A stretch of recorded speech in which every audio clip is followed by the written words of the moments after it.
Murder and Mayhem in Georgian Britain, the scandalous work of Johnson's General History. In 1734, an extraordinary book recounted, even celebrated, the lives of highwaymen, pirates and murderers. Sam Willis explores what this compendium reveals about attitudes to crime in the 18th century. In the collections of the British Library is a first edition of, What Is For Me, one of the most remarkable books ever published. A general history of the lives and adventures of the most famous highwaymen, murderers, street robbers, and sea. To which is added, a genuine account of the voyages and plunders of the most notorious pirates. It was written by one Captain Charles Johnson and published in 1734. On the surface, this is a collection of fascinating stories about various bloodthirsty rogues. But scratch a little deeper, reading carefully its narratives of murder and mayhem, and you'll discover that this book actually raises questions that go to the very heart of what we know about the past and the present. Who was Captain Charles Johnson? Johnson was a literary phenomenon in the early part of the 18th century. He first roared onto the London publishing scene in 1724, in a cacophony of swearing and violence, with a book recounting the true lives of pirates, building on a tradition of criminal biographies that can be traced back to the reign of Queen Elizabeth I. A decade later, he saw the opportunity to bring together the stories of diverse criminals in one book, the literary equivalent of Newgate Prison, each villain occupying his own cell-like chapter. Charles Johnson's identity remains a mystery, that name presumably being a pseudonym, but one thing is certain, he was a masterful storyteller and historian. He weaves fact with fiction and glorifies in his own trickery, celebrating his role as a historical fraudster. At the same time, he often tells the truth, or at least the truth as he wishes it to be remembered. To read his book is not only to be educated and entertained by a rich cast of criminals going back over a number of centuries, but also to be educated and entertained by life in Britain in the mid-1730s, and by the anonymous author's beliefs and understanding of his world. In particular, it provides fascinating insights into attitudes towards criminals and wider society in the early Georgian era. Why did he focus on highwaymen? As Johnson's book makes abundantly clear, criminals could strike anywhere. But nowhere were people more vulnerable to crime's depredations than when they were on the move. For centuries before the Industrial Revolution, with its gates, turnpikes and road patrols, roads were a source of intense anxiety, presenting numerous hazards. Settlements were spread out, dislocated from one another. To travel was to become isolated for long periods of time. The landscape was more awkward than it is today, with thick forests here, unwadable streams there, and bogs and thickets regularly blocking the way. Watchmen provided a degree of security in some towns and cities, but there was no formal police force until the Metropolitan Police was established in London in 1829. Roads, even on the outskirts of major cities, were dangerous.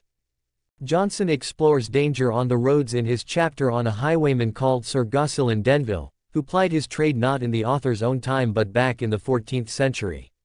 Among other exploits, this rogue robbed 2 cardinals sent to England from Rome to negotiate with Edward II. Johnson gleefully describes his predations. The continual praise he and his men made on all travelers put the whole country into a terrible panic, for there was no such thing as traveling with any safety, and the great number of persons, of whom his gang was composed, plainly showed that they defied the laws, and everything else. What they could not obtain on the highway, they sought for in houses, monasteries, churches, and nunneries, which were rifled without any distinction, and the most valuable and sacred things carried off. Did he present the criminals in a positive light? One of the most eye-catching aspects of Johnson's book is that he reserves some of his most stinging criticism not for highwaymen themselves, but their victims. He is keenly aware of the deficiencies of the criminals we meet in the book, describing one such rogue, Thomas Dunn, as a man of very mean extraction, who had contracted thieving so much from his childhood, that everything he touched stuck to his fingers like birdlime. Yet the victims of criminal acts are, in Johnson's estimation, often as culpable as those who commit them. Throughout his book we encounter sly lawyers, grasping politicians, crooked tradesmen and quack doctors, each presented as a parasite on society. The author also notes the villainy of those in power, arguing that a great villain may commit more depredations in a short time than 100 little ones can in a long course of years, and claiming that it is not unprecedented for a very great knight to be a very great robber. Victims of criminal acts are, in Johnson's estimation, often culpable as those who commit them. Throughout his book we encounter sly lawyer, grasping politicians, crooked tradesmen and quack doctors, each presented as a parasite on society. Johnson takes great glee in scolding hypocrites. It is telling that he quotes at length a passage in the Bible in an early chapter from the Gospel of Luke in which everyday criminals are named. Servants when they embezzle the goods of their masters, nay, apothecaries, and tailors, when they make unconscionable bills. Butchers, when they blow their veil, millers, for taking double toll, shoemakers, for stretching their leather larger than their consciences, surgeons, for prolonging a cure, physicians, for taking away the lives of their patients, and lawyers, for taking bribes on both sides. I say, that all these are no better than thieves, and such as they, nor covetous, nor drunkards, nor revilers, nor extortioners, shall inherit the kingdom of God.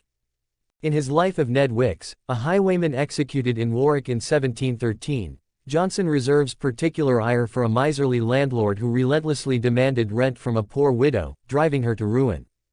In Johnson's account, Wicks comes across the weeping widow, discovers her story and hunts down the landlord on the road, whereupon, he did not only bid him stand and deliver, but presenting him also with a whole volley of first-rate oaths, he so frightened him out of his wits, that he delivered all the money he had lately received, and as much more to it. How interested were Georgians in tales of criminals?